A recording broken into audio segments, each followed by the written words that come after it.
Jadi intinya misalnya Nabi dulu itu ngasih sedekah kepada fakir miskin ya pakai dinar, dirham.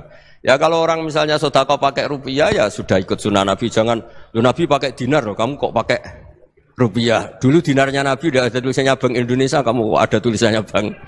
Ya tidak ada seperti itu. Ya jadi misalnya Nabi sedekah pakai tamar atau pakai al-aqid, ya kita pakai beras, pakai apa. Supaya orang tuh bahwa Rasulullah itu milik kafatal linnas, milik semuanya. Sehingga merasa ikut sunnah Nabi itu ya semuanya. Makanya dulu Mbah Mun kalau motivasi saya supaya bombong, kalau orang Jawa bilang bombong.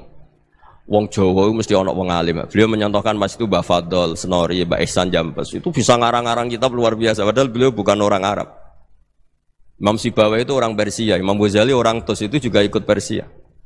Kata Imam Mun, wong sing ora Arab lah mesti untuk jatah alim kata beliau. Karena Nabi itu diutus kafatal linnas. Nanti kalau orang yang alim itu Arab tok, berarti tidak ada perwakilan dari Afrika, dari Asia Tenggara, dari mana-mana. Makanya karena Nabi statusnya itu kafatal linnas. Jadi kita harus bangga sebagai Muslim, sebagai orang Indonesia karena misalnya Wali Kutub dulu terkenalnya hanya ada di Yaman, di mana. Ternyata pernah ada juga di Indonesia dan seperti Habib Abu Bakar Segaf Gresik. Jadi ya artinya kan tetap orang Indonesia meskipun beliau zuriyah Rasul kan ya sudah orang apa? Orang Indonesia. Zuriyahnya Habib Ali Simtuduror sekarang di Solo. Jadi Indonesia juga dapat alawin banyak dari Sadatin al-Alawin juga banyak. Jadi saya mohon barokahnya ngaji seperti ini. Melihat orang lain tuh gampang, bayangkan tuh kalau anak kamu. Makanya Nabi, nanti kalau nggak percaya lihat di Hikam nomor 15 di kitab saya itu. Di situ dijelaskan oleh Hikam, jangan-jangan semangat Anda pada orang yang maksiat, pada orang yang keliru supaya dihukum itu karena kebetulan itu udah anak Anda, itu udah keluarga Anda. Coba kalau itu keluarga Anda. Makanya kalau saya guyonan di Jogja itu, ada pembantu mecahkan piring terus dimarahi majikannya. Saya mesti guyon gitu, pasti itu pembantunya tidak cantik. Kok bisa Gus? Andai kan cantik dan kamu senang mecahno piring satu, piring 1000 ra iso ngamuk kowe. Ternyata ngamuknya itu karena mecahkan piring apa karena plus tidak cantik? Coba jawab para lelaki ini. Kamu marah sama orang maksiat itu karena maksiat karena plus itu udah anak Anda. Bayangkan kalau itu anak Anda. Itu hebatnya Rasulullah SAW karena kita yang salah pun kadung umatnya, Nabi tetap ngasih fasilitas syafaati li ahlil kabair min ummati. Kayak apa baiknya Nabi? Tidak ikut maksiat tapi ikut fasilitasi ngasih syafaat. Loh kalau li ahlil ibadah kan wajar, Nabi ketika ini syafaati li ahlil kabair min ummati. Ya karena tadi logika yang dibangun Rasulullah itu logika yang luar biasa. Kita semangat orang lain kena hukuman itu karena kita tidak punya ra'fah, tidak punya rahmah. Coba kalau Rasulullah yang bil mu'minina ra'ufur rahim, semangatnya itu mendoakan supaya tobat, mendoakan diampuni.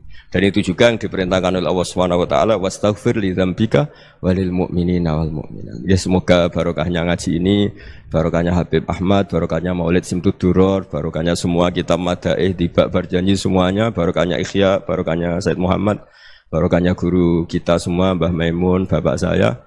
Kita ini ngikuti manhaj, ya, ngikuti apa? Manhaj. Saya sering didhawuhi Mbah Mun, kenapa ihdinas siratal mustaqim bukan siratoka? Bukan jalan engkau ya Allah. Karena Allah itu enggak bisa kamu tiru. Allah itu tidak tidur, tidak makan, tidak kesel, tidak capek. Yang bisa ditiru itu siratal ladzina an'amta alaihim. Yang bisa ditiru manusia ya niru manusia. Karena Allah itu tidak bisa ditiru, makanya ihdinas siratal mustaqim siratal ladzina. Dan niru siapa? Niru guru-guru kita. Termasuk niru cara pandang. Jadi misalnya ada orang awam di rumah itu hanya delok reng, delok tikus liwat, itu kan kayak nganggur. Kok ora tahajud malah mendelok reng. Melihatnya jangan gitu. Huwa tarokal ma'asiyah. Dia di rumahnya tidak dugem, tidak kemana-mana. Dia berarti malam itu tarkul ma'asi. Tidak nyopet, tidak garong, tidak ke tempat maksiat. Susahnya apa sih husnudzon? Jadi jangan lihat huwa tarkut tahajud, huwa tarokat tahajud, wa taroka qiyamal lail. Oke ya, namanya orang begitu ya tidak tahajud, tidak qiyamul lail. Tapi susahnya apa sih kamu bilang huwa tarokal ma'asiyah? Dia juga meninggalkan maksiat, dan tarkul maksiat itu ibadah. Supaya orang tuh gampang lah husnudzon sama orang muslim. Ini orang mukmin, orang yang luar biasa. Di mata Allah itu orang yang luar biasa. Kayak tadi Imam Ghazali, kalau saya ketemu orang muslim kemudian dia tidak pernah baik, gimana? Kata Imam Ghazali, ma min muslimin illa wa islamuhu ta'ah. Tidak ada orang Islam ketika dia mentasdihkan Allah dan Rasulullah, berarti dia juga punya taat. Ya ini latihan saja, sing iso nglakoni Habib Ahmad kula namung cerita mawon. Kula cerita secara akademik, saya punya kitab, saya baca dan alhamdulillah kita paham barokahnya para guru dan supaya terbiasalah. Sebaik-baiknya ibadah husnudzonni billah wa husnudzonni bil mu'minin. Soal tidak cocok ya diilmoni tadi ya, namanya enggak cocok ya jangan sering ketemu. Seperti Rasulullah SAW, beliau karena sangat mencintai Sayyid Hamzah, ketemu orang yang pernah begitu sama Sayyid Hamzah ya beliau secara basyariah tidak siap. Tapi beliau secara cara bahasa sekarang, secara profesional kalau beliau seorang nabi dan harus menerima tobatnya siapapun ya diterima. Saya meskipun dengan A, B gak cocok karena dia begini-begini sama saya, tapi saya ingat dia sholat, dia baca sholawat, dia mencintai Rasulullah. Ya kita hormat. Ya soal gak cocok ya di manage tadi ya. Zurhiban tasdadhuban. Kalau gak pati cocok ya jangan sering ketemu bawaannya enak nanti. Ya semuanya itu diilmoni lah. Makanya ngendikane Ma'ruf Al-Qurhi ada yang baca Al-Kharki, mangqala fil yaumi salasa marrat aw marham ummata Muhammad kutiba minal abdal. Karena semangat mencintai siapapun satu hari sering baca marham ummata Muhammad, wa ma aslihu ummata Muhammad, wa ma tajawaz an ummati Muhammad. Itu mesti kutiba minal abdal. Dia pasti termasuk wali abdal. Maksudnya semangat mencintai. Ya dilatih lah.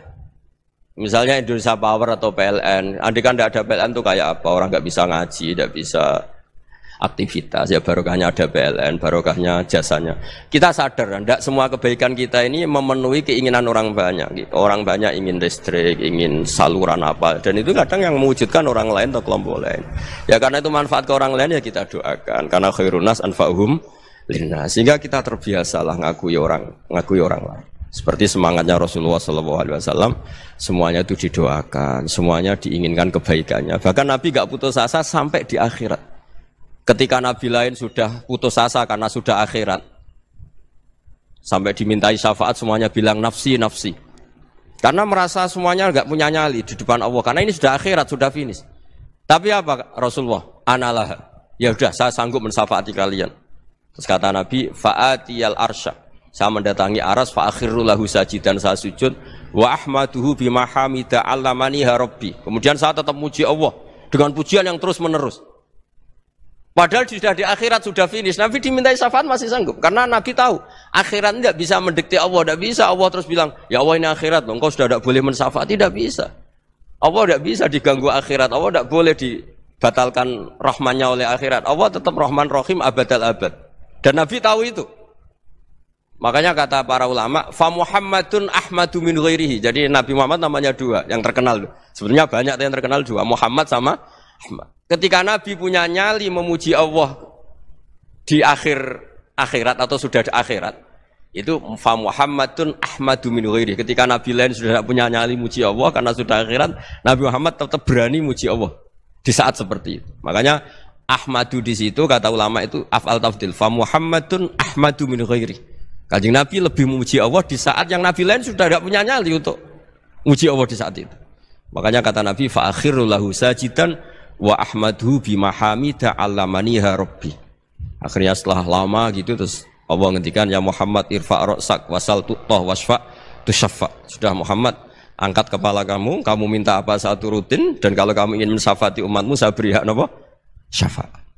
Nah, semoga semangat itu juga menjadikan kita munajat bahwa rahmat Allah tidak terbatas, harapan juga tidak terbatas. Mungkin yang sedang nakal ya kita katakan sedang. Jangan terus kamu pastikan wah ini mesti suul khotimah, mesti tidak orang baik. Tidak, agama ini liman kana yarjuwa wal yaumal akhir, selalu bagi yang punya harapan. Ya, mugi-mugi dapat barokah semua. Matur dengan kata wassalamualaikum warahmatullahi wabarakatuh.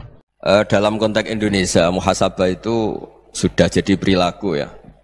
Karena dulu orang tua saya, guru-guru saya kalau ngandani itu, bayangkan kalau kamu jadi dia. Jadi misalnya kita mentang-mentang atasan, otoriter sama bawahan. Bayangkan kalau kamu jadi yang bawahan itu kayak apa? Laukun tamakanah, kalau orang Arab bilang, bayangkan kalau kamu di posisi dia. Makanya guyonannya orang-orang Indonesia itu kan orang ngaramkan judi gitu, bareng dikasih tahu. Tapi yang menang anak jenengan, alhamdulillah. Ternyata ngaramkan itu karena ada anaknya. Kalau anaknya yang menang ya seneng.